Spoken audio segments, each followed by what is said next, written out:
Welcome back to Sustainable Land Management. Today we're diving into the vital topic of water. So, last class we discussed SLM and biodiversity. Now's the turn of SLM and water. You won't find it difficult to see the connection between land and water. Water is life. It sustains us, our environment and our future. In this class we'll explore how we can ensure its sustainable use and its protection by SLM. So today I will first consider why water is important to people, then I'll turn to irrigation and on to governance of water resources. Governance may not sound like an SLM issue, but it is. SLM is not just about technology, it's about people and how they manage their resources as well.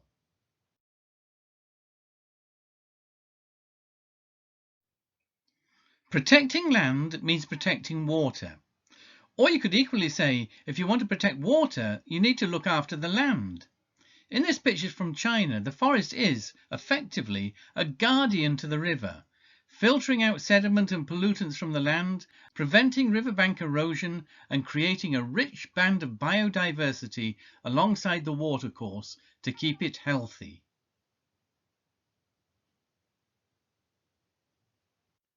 Water is essential for life. Everyone needs enough water for drinking, cooking, washing, and for food production too. We mustn't forget that water is needed for other purposes also. For industry, for transport, for hydropower, a topic we'll cover next class, and something we often overlook. Water is required to sustain the natural environment too. When helping to prepare this book, I remember David Molden making the point strongly: if rivers are overused, then there may not be enough water to sustain vegetation and biodiversity, especially in their estuaries, and river basins can effectively become closed. Back to direct human use. Billions of people have not got access to enough water. And when they do have water, it's often not clean and carries disease. Water is also needed for agriculture. What I mean is that crops need to transpire water in order to grow. 1 kilo of cereal grain normally requires about 1,000 litres of water to be produced, and 1 kilo of beef requires 10 to 15 times more because of the grain and/or other feed that the animal eats. So with meat, there are 2 stages involved, thus more inefficiency and a larger water footprint.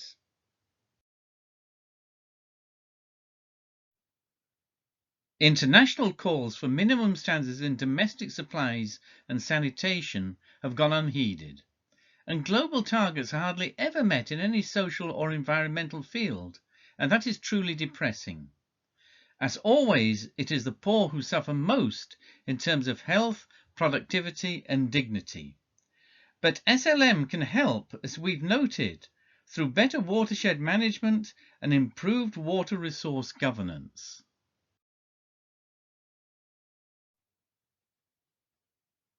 And here's an example of water scarcity.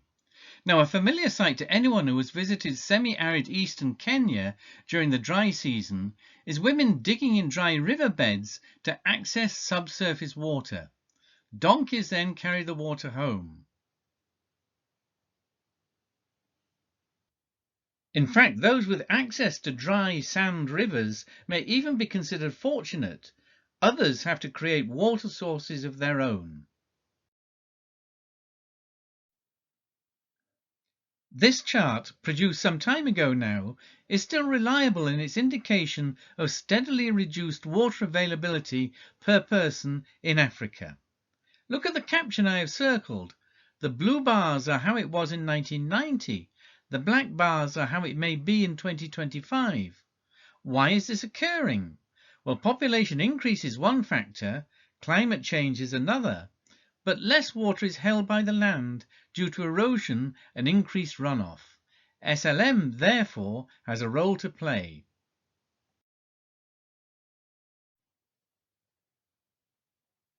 Virtual water may be a new term to you. The concept is, in fact, simple. Countries that import food import virtual water at the same time. That's the water that's been used in producing the grain or the livestock traded. Domestic water may suffer from poor quality and it can be contaminated. Despite the labour and time invested in drawing water from a sand riverbed, it is surely cleaner than that collected from a communal pipeline in a city.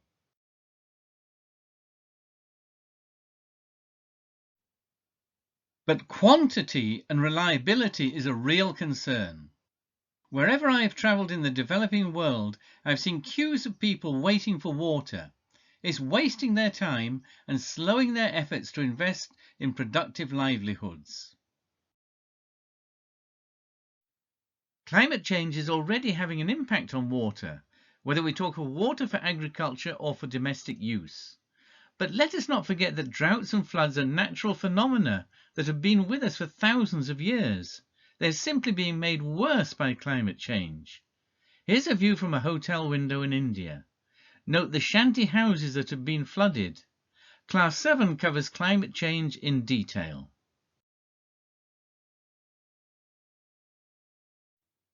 Dams are good, or are they?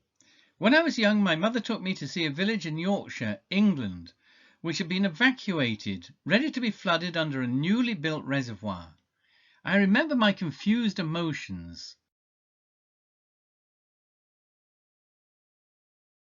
We are increasingly realizing the negative environmental and social consequences of damming rivers. Nevertheless, dam construction continues to go ahead worldwide.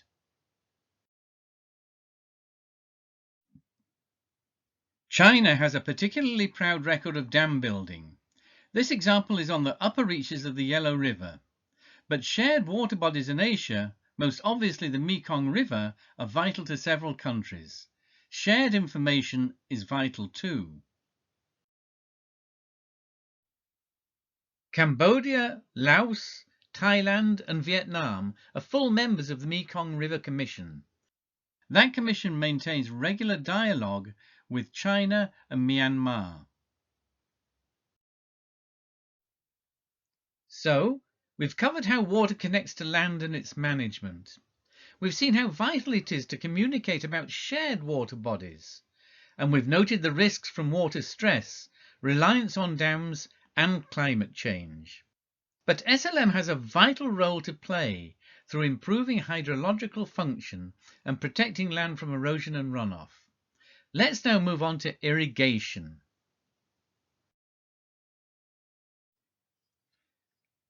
Dams are often associated with irrigation, as well as domestic water supply and hydropower. And irrigation has proved a lifesaver, especially in Asia. But the days of rapid expansion are over. Toxic salinization of soil has proved one widespread problem.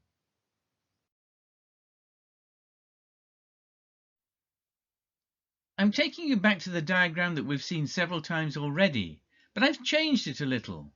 I'm now calling it water in agriculture and adding irrigation, which may be an option in dry areas. But irrigation is only relevant, obviously, where there is a seasonal or perennial source of water.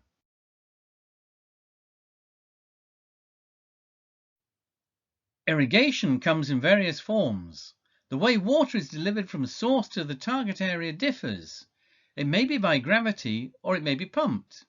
And the method of application differs too. This ranges from high-cost, large-scale systems, such as the central pivot system pictured here, covering tens of hectares, to small, precision drip installations that deliver water to individual plants. There are implications for cost and energy consumption too.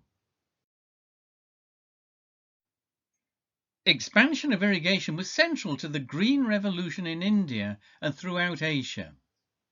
When I was at university in the early 1970s, tropical agricultural development was squarely focused on irrigation and improved agronomy. Travelling around India for work in the 1980s, I came across many examples of traditional irrigation technologies. This is one from Gujarat. Water is drawn from a well by cattle pulling a rope attached to a pulley. At the end of the rope is an animal hide that acts like a bucket.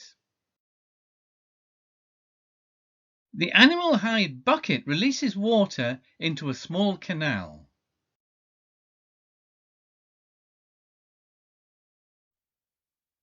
But the Green Revolution saw investment in massive schemes, huge canals carrying water to the fields.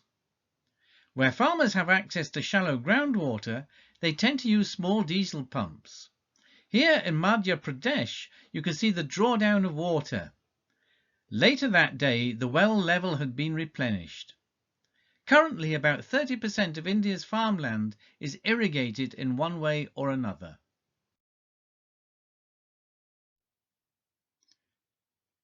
China now irrigates about 50% of all of its cropland, but water is becoming a constraint there too. Dams can help, but the limit is being reached.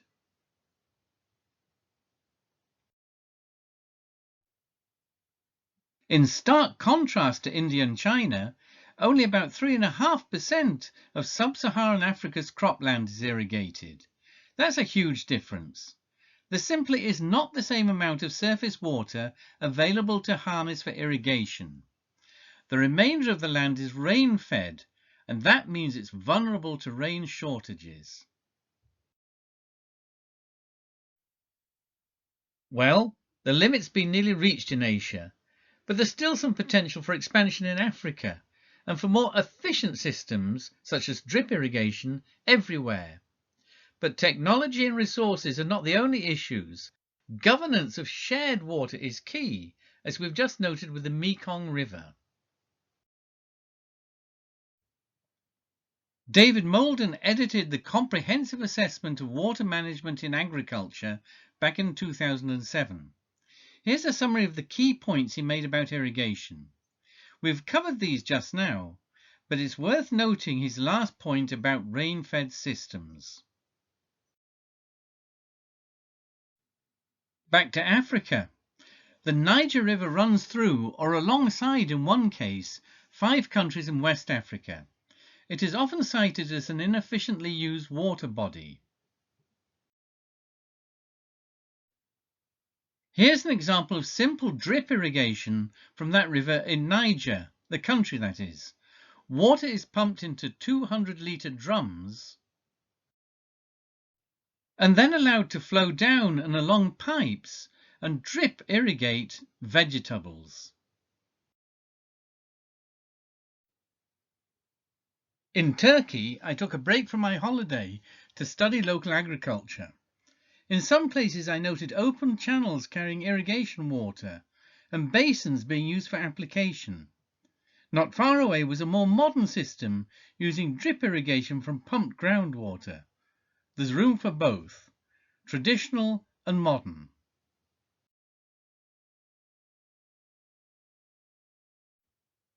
On another occasion, in the High Atlas range of Morocco, on a work trip, we were taken to see a local tradition.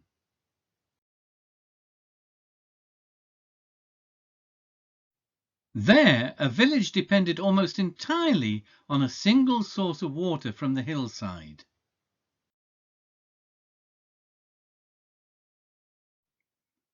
From above, the view was stunningly clear. All the greenery was supported by that one stream. Application of the irrigation water was by an age-old tradition of distribution through handmade earth basins.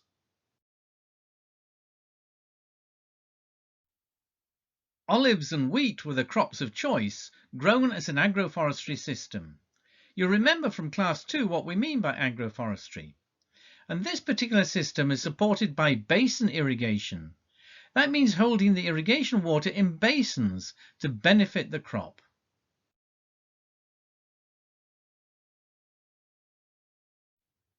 And now let's take a trip to southwest Africa, where the Okavango River is shared by 3 countries.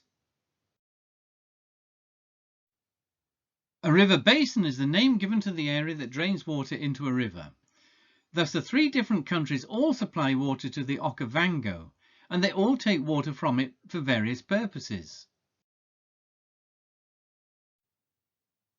In the northeast of Namibia, I witnessed irrigation taking place. Water was being pumped out of the Okavango River to irrigate maize through a central pivot system. In fact, we've just seen that system in action earlier during this class.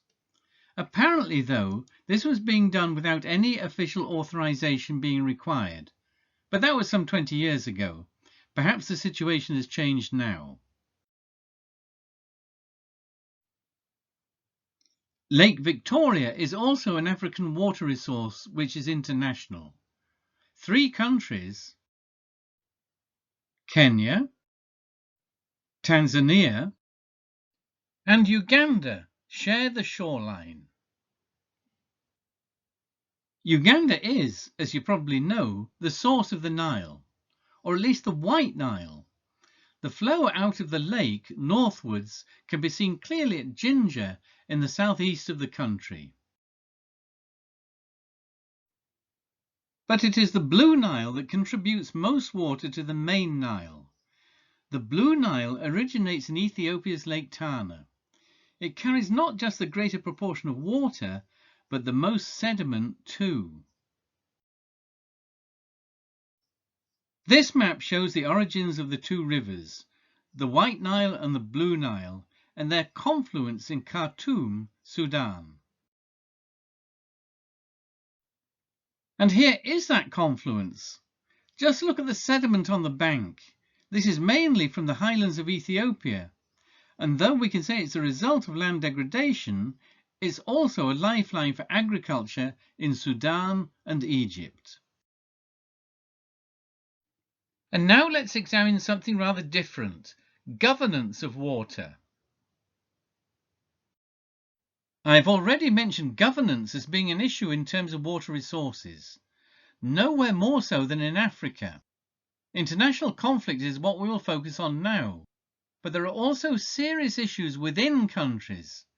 For example, on Mount Kenya, where upstream farmers need irrigation, downstream pastoralists require water for livestock, and wildlife in the arid plains below depend on streams from the mountains for their very survival.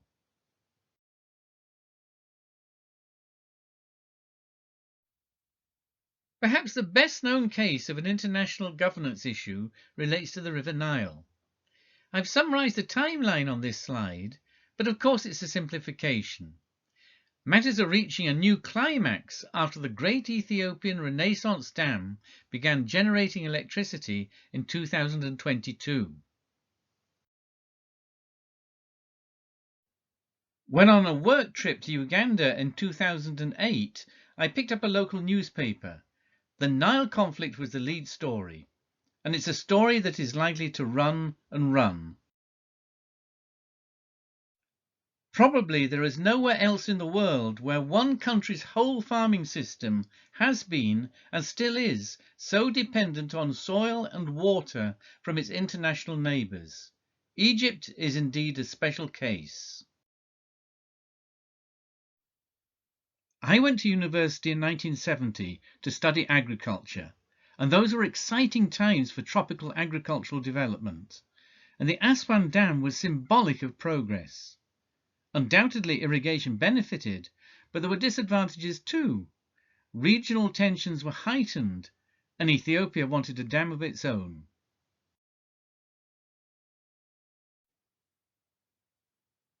I was privileged to take part in a mid-term review of a project in the Kagera River Basin. The basin is shared by Burundi, Rwanda, Tanzania and Uganda. While the basin supports more than 16.5 million people, there are severe threats from land degradation, deforestation and wetland encroachment. Why tackle the basin as a whole? That's because its waters drain into Lake Victoria, and only common action will have an impact on that.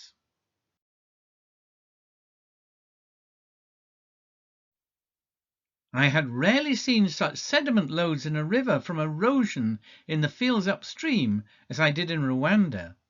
But then in Tanzania I witnessed local communities committed to action. And what a lovely sight in Uganda to see some dancing and fun with the curious children after a meeting in the open air.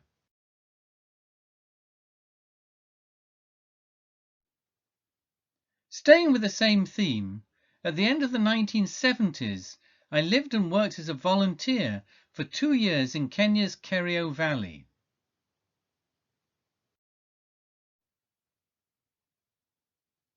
Here, at the foot of the 1,000-meter escarpment, was an intricate and ancient irrigation network.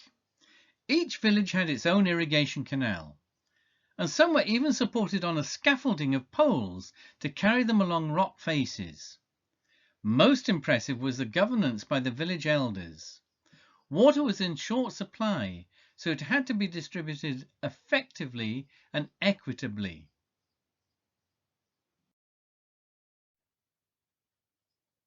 In some cases, the canals crossed each other in mini aqueducts fashioned from hollowed out tree trunks, in this case fortified with cement plaster.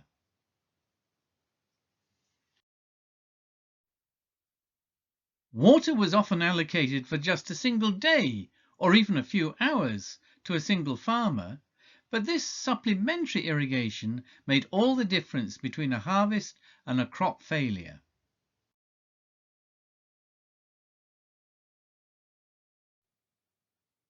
Under a recent project called Stimulating Community Initiatives in SLM, we came across a community in Morocco where young men had set up their own innovative governance mechanism. Local communities are much more active in SLM than we often give them credit for. The Ramsar Convention on Wetlands was the very first of its kind, but nevertheless wetlands are still under threat. Recently, a UN Watercourse Convention has come into effect. Whether it will have any teeth is yet to be seen. And what of transboundary aquifers like the Eula Medon in West Africa and the Nubian in Northern Africa? How can they be governed? That's an immensely complex, ongoing discussion. At least wetlands and their conversion to other uses can be seen. Unfortunately, internationally, not enough is being done to protect them. Private greed tends to push aside the public good.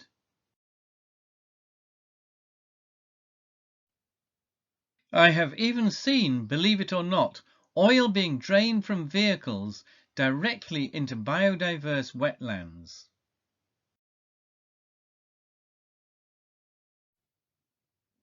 In the final part of this class, we'll focus on some key issues guiding the way forward. So, let's now wrap up for today. A reminder of how SLM interconnects land with water, and 3 memorable quotations. Then a quick story about community action in Tanzania, and a final thought about the power of water. Back to our main theme. SLM is crucial to protect both land and water. The two go together, hand in hand. And here now are a series of quotes. David Molden, first of all, in 2007. Only if we act to improve water use in agriculture will we meet the acute challenges facing mankind over the coming 50 years. Upgrade rain-fed systems, and little water can go a long way.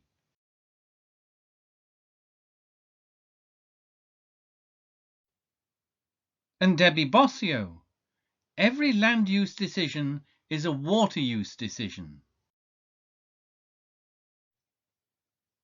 And an anonymous quote, we need more crop per drop. A good news story from Tanzania. A community has taken matters into its own hands when a spring dried up. So what they did was to introduce their own rules governing the catchment above the spring. no tree felling, no cultivation, and water has started to flow again at the outlet. What was most impressive to me was their enthusiasm and their collective action.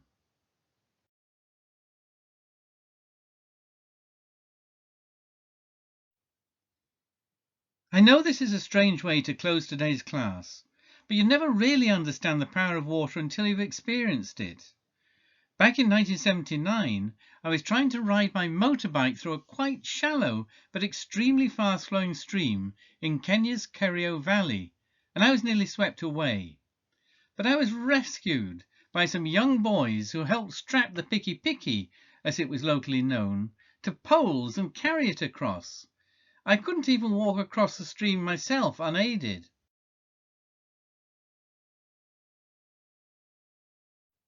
As someone once said to me, there are two forces in life that must never be underestimated.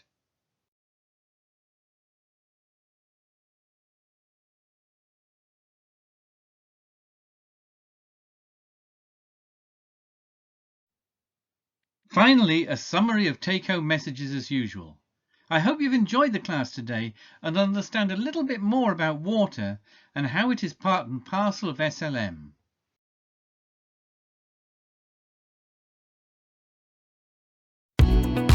Next time we will cover energy and land. Until then, bye for now.